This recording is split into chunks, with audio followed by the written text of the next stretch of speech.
Well, the thing was, I wanted to have you on to talk about, you know, being single in your 30s, etc., etc. And then you went and got yourself a beautiful boyfriend. So you kind of ruined that plan. Yeah, I slipped and fell into that one, didn't I? You really I really did. But I feel like you are somewhat of an expert and you have a lot more experience when it comes to online dating, dating in general, and what to look for, what to, you know, be wary of, all these things. So that's what I want to get into today. Mm-hmm. I want to talk about some experiences as a single girl. Mm-hmm.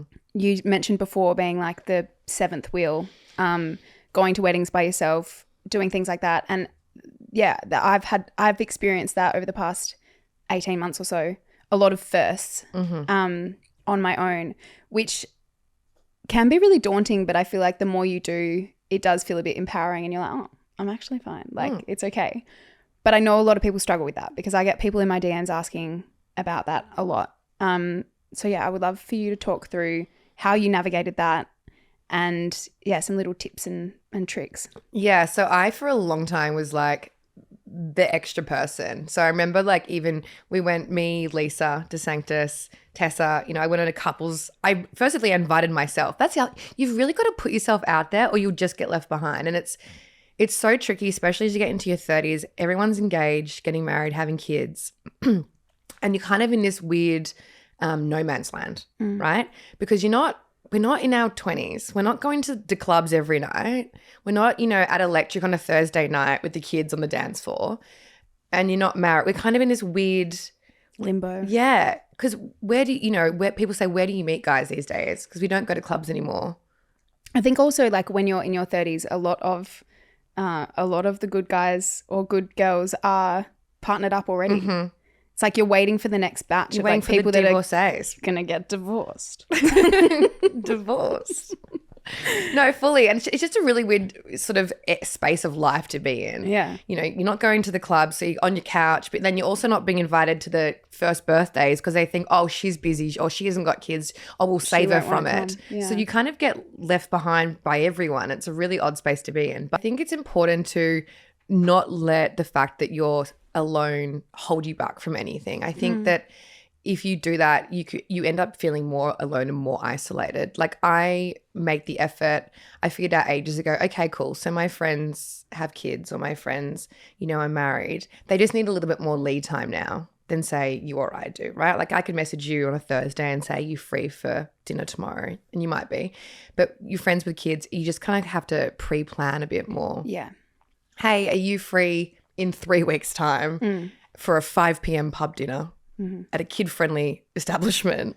But it is really tough, and there's been so much, especially like Christmases, holidays are really tough. It feels like everybody else is away doing really fun things and you're alone on the couch. But you can't let it stop you from living your life. Yeah. And also there is so much to be said for being single and doing those things on your own and being able to, you know, you can have the late nights, you can have the sleep-ins. You know, the wedding that I was at, I came home late. I ordered Macca's. I ate it in bed. I played Taylor Swift TikToks till about 3 a.m. And then I slept in. My mates had to get up and feed the toddler and go down to the pool early to, you know, give them some time to run off, you know, burn some steam. So it's so easy to get bogged down in like what you're missing out on. Yeah. But there is so much to be said about being single in your 30s. You know who you are.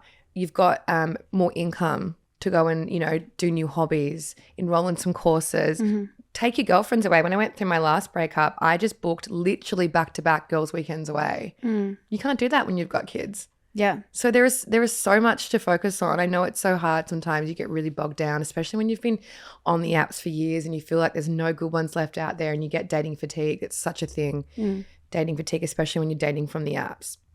You just feel like you're putting yourself out there time and time again. And I felt like I was giving a little piece of myself to each of these people and it just starts to really wear at you. Yeah. And you get really tired of it. It's also hard, like starting from scratch again, being like, how many siblings do you have? Like, what's your star sign?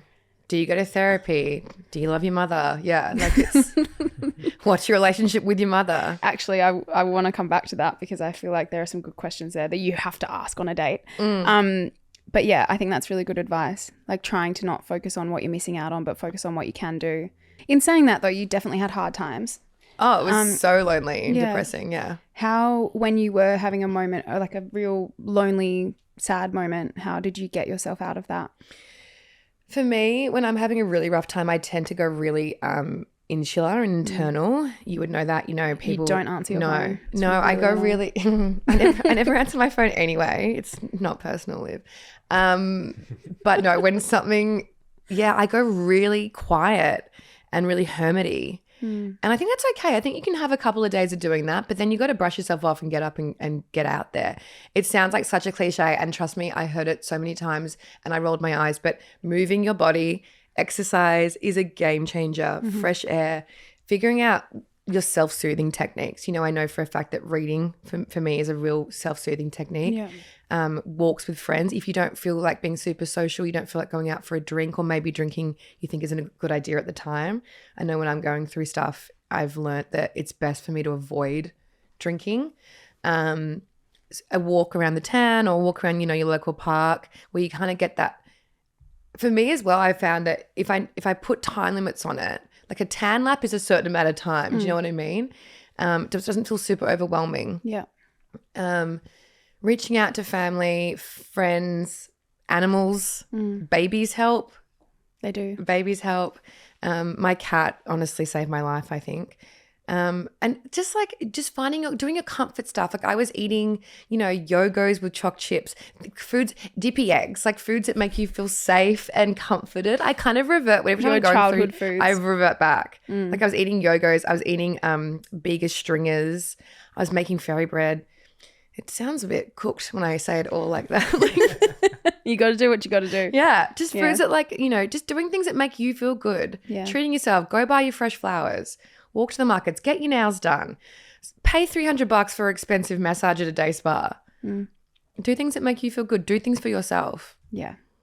Okay. I want to hear some examples of red flags playing out on a date. It's always a red flag for me if they talk badly about their last partner. I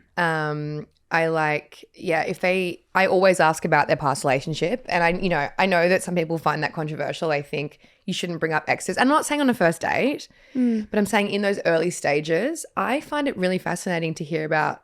That's how you learn about them. I know, but what if their ex actually was toxic? Then there's ways. There's ways of talking not about being it. like, oh, she's crazy. She's a fucking bitch. Yeah, she's a psycho. We don't want that. No. Yeah. I would like them to hear, she's a great person. We just didn't work out, or just the way they speak about someone they used to love. To me, says a lot about that. I think, but this is the beauty of dating in your 30s, right? You know what you want. Yeah. You're more confident in yourself. You're more secure. You also have done. You've dated long enough to know that's what I won't accept. That's what I will accept. That's where my bar is. That's where, so that's why dating in your 30s is actually, I think, so much easier and actually way more fun because you know what you're looking for. Yeah. I think talking about children, whether you want children or not, is really important at 36, especially. I think it's important to, family is a big one. How you speak about your family, how you speak about your friends, how they speak to waiters on dates is really important. How they speak to service people in general, whether that's an Uber driver, a waitress, whatever. What else? What they ask about you and what's important to you, how they listen to you, whether they sort of like throw things back that you said 3 dates ago and they've remembered it. Listening is really important. But yeah, mainly it's just like making sure you share the same goals and morals and ethics. The red flags, I think that just rudeness is obviously one. Yeah. Someone being too pushy. I never really liked it when they'd try and suggest we meet up like that night. Like that to me just says they're after one thing. I used to have a rule where I'd make them chat to me on the apps for at least a week before I'd meet up with them in person. Okay. And also, where would you meet? Like somewhere public? Public. I learned early on not to do dinner, not to like commit to a dinner. Really? Yeah. Because then I had a really bad date where I actually committed to dinner and then a concert. Ooh. So it was like a 7-hour date. That was horrendous. Oh no. Horrendous. I say so. Like, okay, would you suggest a drink is like a good a drink all right. at like a wine bar where there's a possibility of food. Like Neptune, you know, I love Neptune. If it's going well, you stay for free. If it's going badly, you get out of there. Yeah. Yeah. I think committing to like a dinner booking, and also something about sitting down, getting a menu, having to decide on an entree when you've just met a person is kind of stressful. Yeah. I think meeting at a bar is way... Also, even watching someone eat, because I mean, I hate mouth noises. I'm like, if we eat straight away, actually, that's probably a good thing, because then I can know if you're going to be a really noisy eater, it's not going to work. What's it called? Misophonia, I think. Misophonia. Yeah. It's very stressful. It's eating on a first date is risky. Yeah. Like, you don't want to go like even like oysters, because everyone goes to order oysters on a date because like they're an aphrodisiac, blah blah blah. But trying to like, it can get messy. Do you just go the slurp? Do you get a little spoon? Do you turn away? Do you quietly just like hog it back? It's just so many things could go wrong. And then you're both sitting there going, because it's kind of that, you know, you have to chew. Anyway, tacos, tricky. Don't do ribs.